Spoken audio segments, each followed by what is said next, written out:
Hello and welcome to your video on solving beams and bending that have moved into a plastic behavior.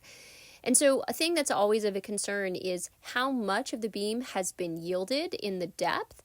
And so you might want to know how big of a moment you need to apply to get a certain section of the beam engaged plastically, or if you have a particular applied moment, how much of the beam has gone plastic. And if we look at our stress diagrams on the image here, you might see you have some sections that have yielded and some where the stress has remained under yield. And let's just remind ourselves from our first video where we looked at plasticity and saw how the stress distributes or develops in a beam undergoing plastic bending. And from our first video, if you recall the images on your right when we were experiencing positive bending, we had four possible conditions. First, we had a moment that was applied that was not high enough to get the stresses at all to yield stress, and we had our triangular stress distribution with our max stress less than sigma yield. We then increased the moment until we hit the moment that caused the max stress to equal the yield stress, but we still had our triangular distribution. But then we kept increasing the moment, and so we had to actually engage additional material. Since we are assuming this is an elastoplastic material, aka it's mild steel, and that our stress cannot exceed in our idealized behavior, cannot exceed sigma yield. So once the top layer, the outer boundaries, your outer fibers of bending have yielded, then you have to have material inside of the cross-section take over the stresses. And then finally, if we keep increasing the load, we got until all the material had actually yielded. And so we'll use that to help us remember or how to actually solve these problems from our example. So let's start with our first image on the right. And some things that we want to actually think about is that if we could work with force instead of stress, we could start actually seeing that we could find the resultant of those stresses in our plastic region and also the resultants of the stresses in the still elastic region.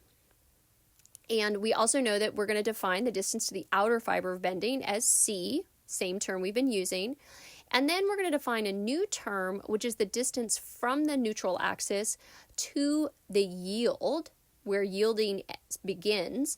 And so that's our y sub yield, or y sub y, which is the depth of the elastic range. And then, to just continue on, just to measure some things, our resultant in the plastic range is going to be our distance C minus y sub y. Divide that by 2, and then of course we have to add that to y sub y. That gets our distance to the neutral axis. And for our elastic range, our resultant is just 2/3 of y sub y. Now this is important because there are some things that we want to make sure that we notice. If you recall, we can always find a force if we take a stress times the area over which that acts. And it'd be really nice to get that R1 and R2 value. And so if we said that our stresses were acting over the entire width, which we're calling B, and we've established the heights of our sections by our dimensions giving there, we can say that R1 should just be then the sigma y, since that's the magnitude of that rectangular section, times the width B, and then the height of the plastic section would be our C minus the depth of our elastic range y sub y. As far as R2 goes, we can see that's just going to be triangular, so it's 1/2 of the sigma yield times the width B, and then the height of that triangle is our y sub y. And if we were to sum the moments of R sub 1 and R sub 2 about the neutral axis, that actually has to sum up to the applied moment. Remember, if we could integrate all the little increments of stress times the little increments of area that they acted over, those should all add up to the moment. So by finding the forces as a function of the area and summing those moments, we should get the applied moment. And so if we were to write that out and sum our moments, we're going to end up getting, as I said, the applied moment. And in reality, that's nothing more than taking R1 times the moment arm of R1, which we said was, we take our y sub y and we have to add to that the C minus y sub y over 2. And then for R2, we would just have the R2 value times 2/3 of y sub y. But since there's two of those forces up on top and on the bottom, this whole term has to be multiplied by 2. And we've established what our R1 is and our R2, so we can plug that all in together. And we get kind of an ugly equation, but it turns out that the whole thing just reduces to your yield stress times the width B, and then times this value of C squared minus y sub y squared over 3. And that particular term is actually great because say you're entering into a problem and you're told, hey, find what y sub y is for a moment that is greater than the moment that causes yield. So we know we have some plasticity, so how deep is my elastic range? Or you might say, be given the y sub y value, what moment is needed to cause this depth to go plastic? And so you can get your y sub y value and then figure out how much has gone plastic. But you'll notice on both of these, we're assuming B is constant through the cross-section. It's not a wide flange beam, and so that's important. You can't just plug and chug into this equation with any shape. This is for a rectangle. And sometimes, though, we don't know sigma yield. Sometimes we only know the yield moment. And so if the moment is provided and not the stress for yield, that's okay. We know that sigma y is just my over s, that's section modulus, I over c. But the section modulus for a rectangle is just bh cubed over 6. And so we can start getting this in terms of our geometry. And h is nothing more than 2 times c. So now we're starting to get terms that look like something we have in our upper equations. And so this actually can reduce to 3/2 of the yield moment divided by b times c squared for a rectangle is how we could rewrite how this yield stress relates to the yield moment, again, for a rectangle. But if we plug this in, we can actually then say, all right, if we know the yield moment, we could figure out what the applied moment is for a certain depth of yielding, or vice versa. So these are just some equations that we can manipulate. And so let's do that. Let's just say that we want to determine what moment would cause a 1.5 inch plastic zone. So our rectangular part where R1 is at is 1.5 inches deep if we had a yield stress for this rectangular cross section that's 4 inches wide by 7.5 inches tall and had a yield stress of 36 ksi. So actually our first equation that we found where we said the applied moment is equal to sigma y times b then times our bracketed term of c squared minus y sub y squared over 3, we can just plug right into that. And when we do, what we're going to find out is that we actually get back out plugging in our C, which is going to be just 3.75, plugging in our y sub y, which would be our 3.75 minus 1.5 inches, so we get a y sub y of 2.25, we get back out 148.5 kip feet. So that's the moment that's needed to yield the first 1.5 inches of material on the top and bottom of probably steel, well obviously steel because it's an elastoplastic material, so this steel cross section with a yield stress of 36 ksi. So that's great if it's a rectangle, but what I want you to make sure you see from this is we literally just did summing the moments, and you could end up with a generic equation if you have a rectangle like we did here, but often like our second example, we don't have a rectangle. So let's just jump in and see what we would do for this problem if, say, my yield stress is now 50 ksi and I want to determine the moment that causes my flanges to yield. So 1.5 inches of yielding again, but this time those are our flanges.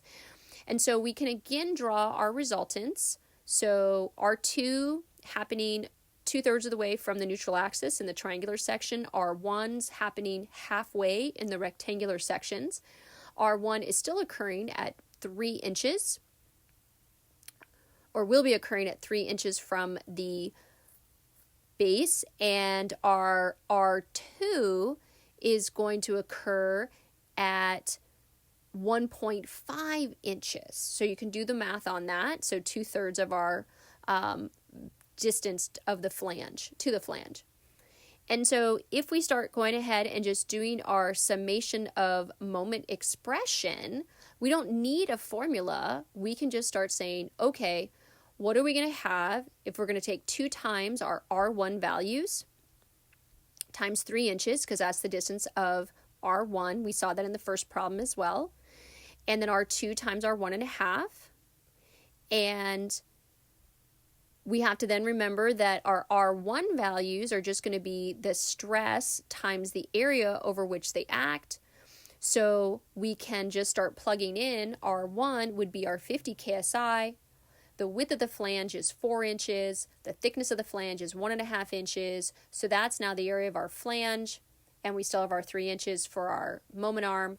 And then for our triangular section, it's going to be 1/2 of 50 KSI times the height of each triangle is 2.25 inches and the width of the web is 1/2 inch, and then the moment arm is 1.5, and then we have to multiply all of that by 2 since there's 2 R2s and 2 R1s, and we'd actually get back out that our applied moment is 1,884 kip inches.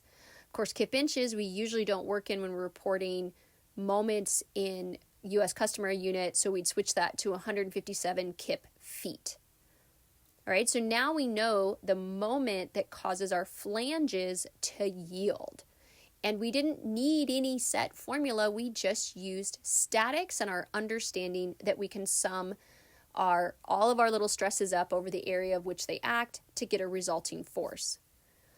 Now, if we wanted to know what moment caused the whole thing to go fully plastic, right? Now we're talking about full rectangles, top and bottom.